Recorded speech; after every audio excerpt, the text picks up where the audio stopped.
Μένουμε στο θέμα, κυρίες και κύριοι. Είναι πολύ σημαντικές οι εξελίξεις. Πάμε να καλησπερίσουμε τον κύριο Χάρη Κουζιάκη, ο οποίος είναι ο επικεφαλής της Ελλάσσονος Αντιπολίτευσης του Δήμου Κοζάνης, γιατί με μια επιστολή ζητάει άμεση σύγκληση του Δημοτικού Συμβουλίου για την τηλεθέρμανση, η δημοτική κίνηση Κοζάνη τόπος να ζεις, μετά την αποκαλυπτική συνέντευξη του Περιφερειάρχη στο Κοζάνη.gr και με όλες τις εξελίξεις των επόμενων ημερών. Κύριε Κουζιάκη, καλησπέρα σας. Καλησπέρα κύριε Βακρατσά, καλησπέρα και στους τηλεθεατές σας.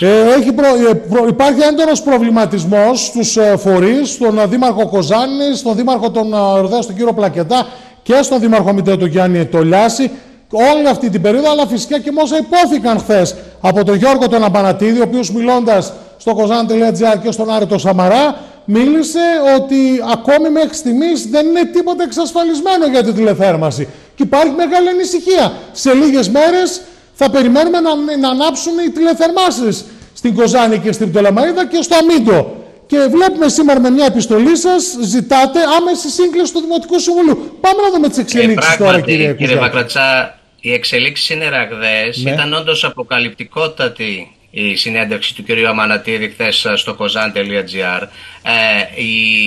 Ο τρόπος με τον οποίο μίλησε ο κ. Αμανατίδης και οι επιφυλάξεις οι οποίες εξέφρασε σχετικά με το αν θα λειτουργήσει ή όχι άμεσα η τηλεθέρμανση για τη σεζόν 24-25 μας θορύβησαν όλους. Και αυτό γιατί μέχρι σήμερα είχαμε συνηθίσει να ακούμε κάποιες πιο αισιόδοξες τοποθετήσεις, παρά το γεγονός ότι η δημοτική κίνηση και με συνεχείς ερωτήσεις της στο Δημοτικό Συμβούλιο, αλλά και γενικότερα με τη στάση της, έλεγε ότι υπάρχει σοβαρό πρόβλημα και πρέπει οπωσδήποτε να δούμε πώς θα κινηθεί η διαδικασία. Μάλιστα. Τότε γενικώς μας καθησύχαζαν όλοι λέγοντας ότι τηλεθέρμανση φέτος και του χρόνου θα έχουμε και προσπαθούμε να ρυθμίσουμε τις λεπτομέρειες για μετά τα δύο πρώτα χρόνια.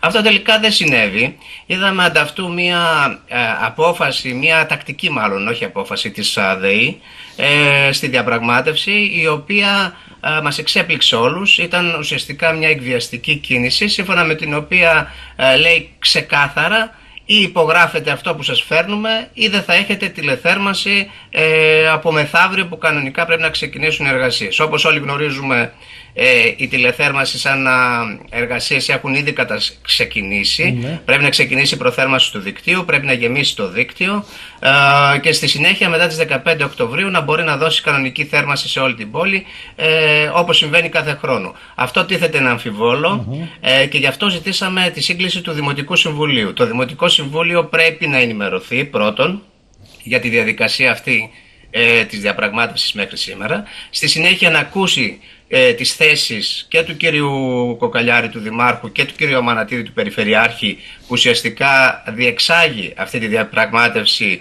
έχοντας πάρει εξουσιοδότηση από τους τρεις δημάρχους, αλλά να ακούσουμε ενδεχομένως και τους βουλευτές. Έχουμε πει ότι καλό θα ήταν να παρίστανται και οι βουλευτές της Περιφερειακής Ενότητας Κοζάνης, έτσι ώστε πραγματικά να δώσουμε μια προοπτική, η οποία και μια θέση, να έχουμε μια κοινή θέση. Έτσι, ωραία. Μένω όμως αυτό που λέτε στην επιστολή σας και θα ήθελα να μου το ξεκαθαρίσετε.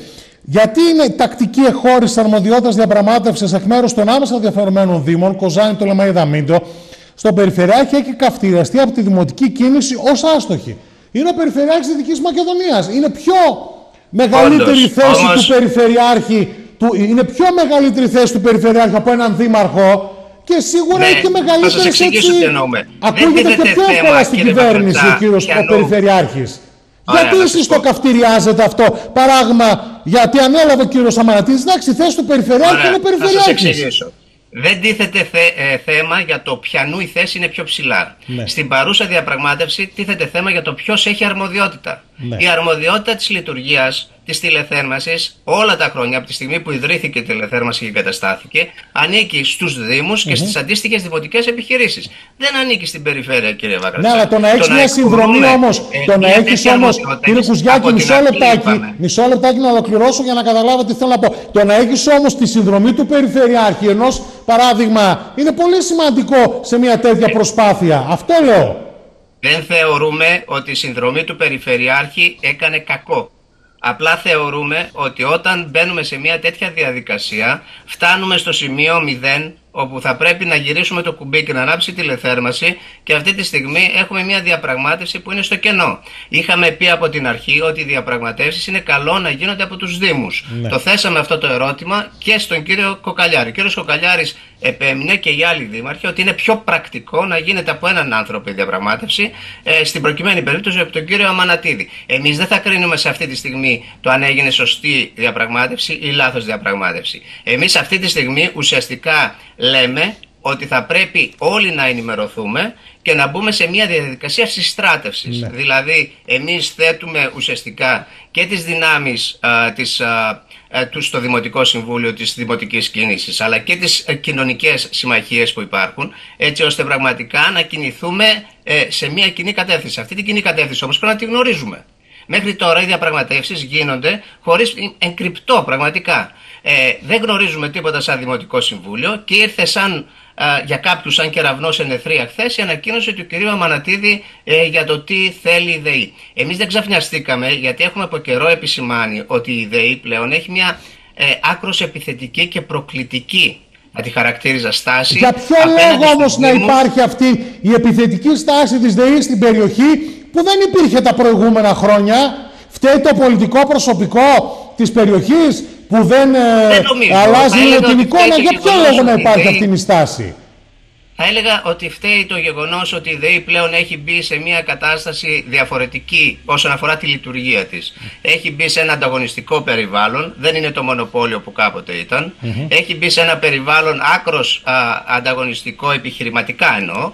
Επομένως μπαίνεις και αυτή στη λογική ότι αυτή τη στιγμή θέλω να προασπίσω όσο αυτό είναι δυνατόν και με τον καλύτερο δυνατό τρόπο τα συμφέροντα των μετόχων μου. Δηλαδή λειτουργεί ξεκάθαρα με επιχειρηματικά κριτήρια, παραβλέποντας το γεγονός ότι επί 40 χρόνια γιγαντώθηκε ουσιαστικά μέσα από πόρους, από φυσικούς πόρους που χρησιμοποιούσε από τη Δυτική Μακεδονία. Άρα από τη στιγμή που εμείς έχουμε δώσει τα χώματά μας, έχουμε δώσει τα νερά μας, έχουμε δώσει τα σπλάχνα ουσιαστικά αυτού του τόπου για να γιγαντωθεί η ΔΕΗ ΑΕ, τότε περιμένουμε και μια ανάλογη αντιμετώπιση, και όχι το μαχαίρι στο λαιμό και τελεσίγραφα του στυλ ή υπογράφεται ή δεν έχετε θέρμανση. Αυτά είναι ανήκουστα κατά την άποψή μας. Μάλιστα. Πάντως βλέπουμε ότι σε μια δήλωση που έκανε και ο κύριος Κοκαλιάρης πριν, ο Δήμαρχος Κοζάνης εδώ στο West, μέχρι και για κινητοποιήσεις μίλησε, και σήμερα πριν από λίγο και η κυρία Ζεμπιλάδου λέει δεν εκβιαζόμαστε, σε αυτή τη μάχη είμαστε όλοι μαζί.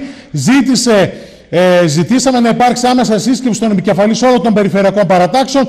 Το αίτημά μας έγινε δεκτό, τόνισε η κυρία Ζεμπιλιάδου. Άρα υπάρχει μεγάλο πρόβλημα και με τις δηλώσεις που είπε ο κύριος Αμανατίδης. Αν δεν βρεθεί λύση το Σαββατοκύριακο, κάτι πρέπει να γίνει από Δευτέρα, κύριε Κουζιάκη.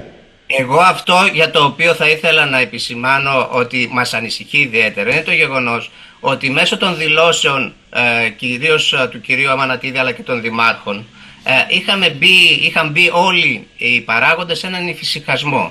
Υπήρχε δηλαδή μια διάχυτη πεποίθηση ότι για το 24-25 θα έχουμε οπωσδήποτε τηλεθέρμανση, και από εκεί και πέρα βλέπουμε. Αυτό ανατρέπεται ξαφνικά μία εβδομάδα πριν ξεκινήσει η τηλεθέρμανση, το οποίο δεν είναι καθόλου καλό για εμάς. Τώρα το να μιλάμε για κινητοποιήσεις αυτή τη στιγμή, φυσικά και εμείς σε περίπτωση που τεθεί τέτοιο θέμα θα συμμετέχουμε, θα είμαστε μπροστάριδες σε όλα αυτά. Αλλά όταν βάζουμε κάποιες διαπραγματεύσεις σε πολύ μεγάλο χρονικό διάστημα, οι οποίες τελικά δεν αποδίδουν τα αναμενόμενα, τότε θα πρέπει να σκεφτόμαστε καλύτερα ότι ίσως κάτι έγινε λάθος από την αρχή στη διαπραγμάτευσή μας με τη ΔΕΗ.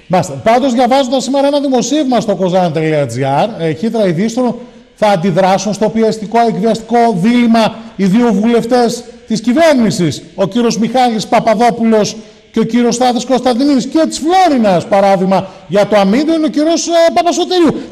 Θα απαντήσουν, γιατί εδώ υπάρχει ένα πιεστικό εκβιαστικό δίλημμα. Άλλη απόφαση του Σκυλακάκη, άλλα λέει ο κύριος Σκυλακάκης, άλλα λέει η ΔΕΗ, ο κύριος Στάσης. Είναι όντως η ανεξαρτησία της ΔΕΗ, γιατί και στη δήλωση του κύριος Αμανατίδης έλεγε ότι ουσιαστικά ο Υπουργός Δηλαδή ο κύριος Σκυλακάκης στηρίζει τα αιτήματά μας, υπάρχει μια διαφορετική αντίδραση από τη ΔΕΗ. Η ΔΕΗ πλέον, κύριε Βακρατσά, δεν λειτουργεί με όρους πολιτικής πίεσης εύκολα. Λειτουργεί σε ένα διαφορετικό καθεστώς, όπως σας είπα και νωρίτερα. Δηλαδή ενδιαφέρεται κατά πρώτον για τα συμφέροντα των μετόχων της. Άρα πολύ δύσκολα οι πολιτικές πιέσεις θα αποδώσουν.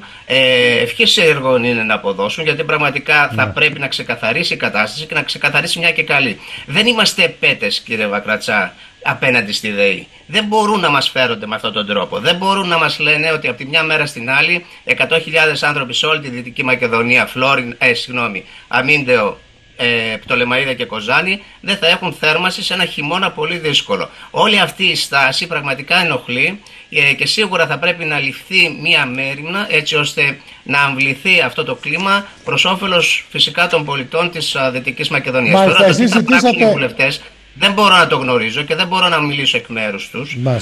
Απλά θεωρώ ότι ό,τι είναι να γίνει θα πρέπει να γίνει άμεσα και αποφασιστικά. Μάλιστα, ζητήσατε άμεσα σύγκληση του Δημοτικού Συμβουλίου. Μιλήσατε με την πρόεδρο του Δημοτικού Συμβουλίου και με τον Δήμαρχο. Έχουμε θετική απάντηση. Έχουμε στείλει έτοιμα εγγράφος. Ναι.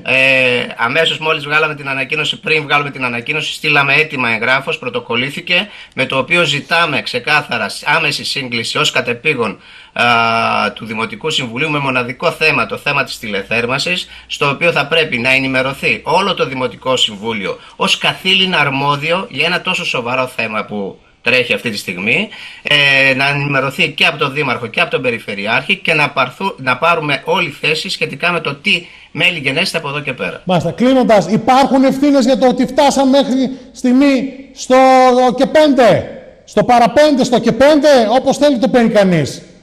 Σε μια κατάσταση τέτοια, να ψάχνουμε λύση. Δεν είναι η ώρα ούτε να τις αποδώσουμε, ούτε να κινηθούμε σε μια τακτική ανθρωποφαγίας μεταξύ μας. Οι ώρες αυτές είναι ώρες που θα πρέπει να βρούμε μια κοινή συνισταμένη ως πολιτικό προσωπικό και ως κοινωνικό σύνολο της Δυτικής Μακεδονίας, των 3 Δήμων κυρίως που έχουν θέμα τηλεθέρμανσης, έτσι ώστε η αντίδρασή μας να είναι και αποφασιστική, αλλά να είναι και προσοδοφόρα προς όφελος φυσικά των πολιτών, δηλαδή να είναι αποτελεσματική. Ωραία.